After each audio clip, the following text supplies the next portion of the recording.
नमस्कार। आज हम बात कर रहे हैं विक्रम इंजीनियरिंग लिमिटेड के आईपीओ की। हम देखेंगे उनका रेड हेरिंग प्रोस्पेक्टस जो 18 अगस्त 2025 का है। हाँ, कोशिश रहेगी कि प्रोस्पेक्टस के आधार पर कंपनी और इस ऑफर की जो मुख्य बातें हैं उन्हें समझें। बिल्कुल। और अगर ये चर्चा आपको उपयोगी लगे तो सब्सक्राइब बटन जरूर दबाएं और वो नोटिफिकेशन बेल भी ऑन कर लें ताकि हमारे नए विश्लेषण आप तक पहुंचते रहें। जरूर। तो चलिए शुरू करते हैं। विक्रम इंजीनियरिंग, पहले ये Ratnagiri financial advisory private limited थी। ये एक ईपीसी कंपनी है, मतलब इंजीनियरिंग, प्रोक्योरमेंट, कंस्ट्रक्शन। हाँ, ये टर्न की बेसिस पर काम करते हैं। मतलब पूरा प्रोजेक्ट एकदम शुरुआत से डिजाइन से लेकर सप्लाई, इंस्टॉलेशन, टेस्टिंग और फिर चालू करने तक सब कुछ। और इनके काम करने के क्षेत्र कौन कौन से हैं? ये मूलतः पावर, पानी और रेलवे इंफ्रास्ट्रक्चर जैसे जरूरी सेक्टर्स में काम करते हैं।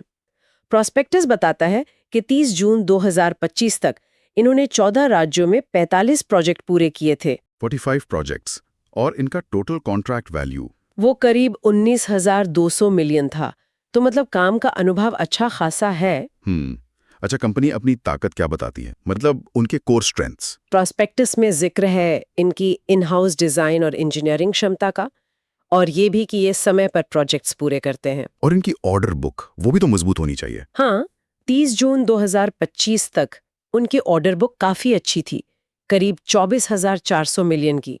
ये आगे के काम का अच्छा संकेत है। एक और चीज जो मैंने पढ़ी वो इनका एसेट लाइट मॉडल है। इसका क्या मतलब है? हाँ, ये एक दिलचस्प पॉइंट है। वो मशीनरी और उपकरण ज्यादातर किराए पर लेते हैं। इससे फिक्स्ड कॉस्ट कम रहती है और मतलब जरूरत के हिसाब से काम को घटाना या बढ़ाना आसान हो जाता है। फ्लेक्सिबिलिटी बढ़ जाती है। और इनकी पहुंच? पैन इंडिया है। प्रोस्पेक्टस के हिसाब से 22 राज्यों में काम कर चुके हैं और 16 में तो अभी भी प्रोजेक्ट्स चल रहे हैं। काफी फैला हुआ काम है। अब जरा फाइनेंशियल्स पर आते हैं। आंकड़े क्या कहते हैं? रेवेन्यू कैसा रहा है? रेवेन्यू में अच्छी ग्रोथ दिखी है। ऑपरेशन से जो राजस्व है वो वित्त वर्ष 2023 से 2025 के बीच सालाना करीब 32% से ज्यादा बढ़ा है। CAGR जिसे कहते हैं। तो आंकड़ा क्या था 2025 के लिए? वित्त वर्ष 2025 में ये 9,150 मिलियन के पार था।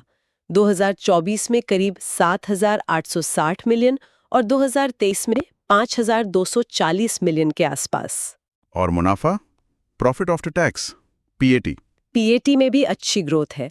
वित्त वर्ष 23 से 25 के बीच CAGR करीब 35% रहा। वित्त वर्ष 2025 में पीएटी था लगभग 778 मिलियन। तो रेवेन्यू और प्रॉफिट दोनों बढ़ रहे हैं। डेट टू इक्विटी रेशो कैसा है? वित्त वर्ष 2025 में ये 0.58 था। मतलब बहुत ज्यादा कर्ज नहीं कहा जा सकता। लेकिन एक चीज ध्यान देने वाली है। वो क्या? मुनाफे के बावजूद इनका ऑपरेशनल एक्टिविटीज से जो कैश फ्लो है वो वित्त वर्ष 2024 और 2025 दोनों में नेगेटिव रहा है। अच्छा, नेगेटिव कैश फ्लो मतलब ऑपरेशन से पैसा आ नहीं रहा, जा रहा है। हाँ, वित्त वर्ष 25 में तो ये 1290 मिलियन से ज्यादा नेगेटिव था। ये थोड़ा चिंता का विषय हो सकता है, खासकर ईपीसी बिजनेस में जहां वर्किंग कैपिटल की जरूरत लगातार रहती है। ये पॉइंट जरूर ध्यान में रखना होगा। अच्छा, आगे बढ़ने के लिए कंपनी को क्या ड्राइव कर रहा है? ग्रोथ कहाँ से आएगी? देखिए, सरकारी योजनाओं का बहुत बड़ा रोल है। जैसे बिजली डिस्ट्रीब्यूशन सुधारने के लिए RDSS स्कीम है, सिंचाई के लिए PMKSY और जल जीवन मिशन है। रेलवे का इलेक्ट्रिफिकेशन हो रहा है। तो इन सब से ईपीसी कंपनियों की मांग बढ़ रही है। बिल्कुल। और भारत का इंफ्रास्ट्रक्चर पर जो बड़ा फोकस है, जैसे नेशनल इंफ्रास्ट्रक्चर पाइपलाइन, NIP, गति शक्ति योजना, ये सब इसी सेक्टर को बूस्ट दे रहे हैं। बिजली की मांग भी तो लगातार बढ़ रही है। सही बात है, लेकिन जहां मौके होते हैं वहां जोखिम भी होते हैं। चुनौतियां क्या हैं इनके सामने? सबसे बड़ी चुनौती, जैसा प्रोस्पेक्टस में भी दिखता है, वो है सरकारी टेंडरों पर बहुत ज्यादा निर्भरता। वित्त वर्ष 2025 में 61% से ज्यादा रेवेन्यू सरकारी क्लाइंट से था। तो इसमें रिस्क ये है कि कॉन्ट्रैक्ट मिलने में देरी हो सकती है, पेमेंट अटक सकती है या कॉन्ट्रैक्ट रद्द भी हो सकता है। हाँ, ये रिस्क हमेशा रहता है। और एक और बात, वित्त वर्ष 2025 में ऑर्डर बुक पिछले साल की तुलना में कम हुई है। ये भी देखने वाली बात है। और वो फिक्स्ड प्राइस कॉन्ट्रैक्ट्स का क्या? हाँ, वो भी एक रिस्क है।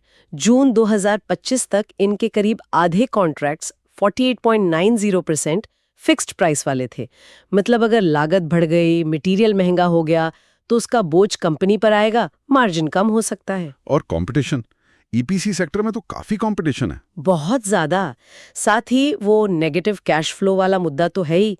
प्रोस्पेक्टस में कुछ कानूनी मामलों का भी जिक्र है, जैसे कुछ वैधानिक शुल्कों के भुगतान में देरी और एक रिश्वतखोरी के आरोप से जुड़ा मामला। ओके, तो इन सब के बीच ये आईपीओ ला रहे हैं।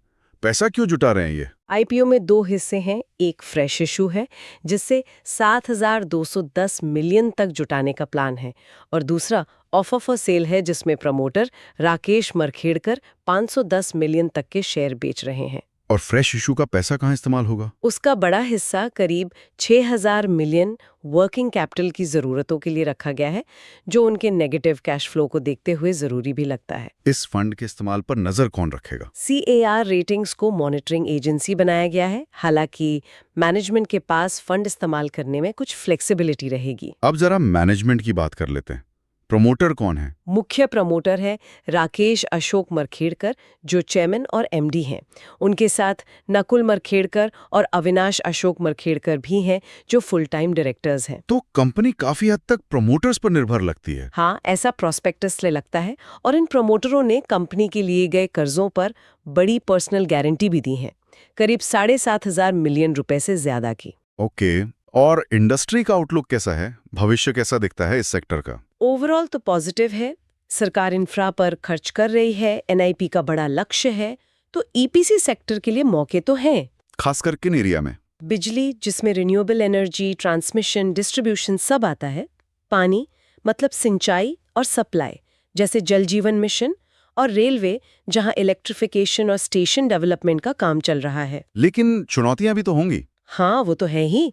बढ़ती लागत, कंपटीशन, नियम बदलना, पर्यावरण से जुड़े नियम, ये सब चुनौतियां बनी रहेंगी। तो कुल मिलाकर विक्रम इंजीनियरिंग के आईपीओ प्रोस्पेक्टस को देखें तो तस्वीर ये बनती है कि इंफ्रा फोकस से ग्रोथ की उम्मीद है, फाइनेंशियल ग्रोथ है, लेकिन साथ ही वर्किंग कैपिटल और कैश फ्लो की चिंताएं हैं।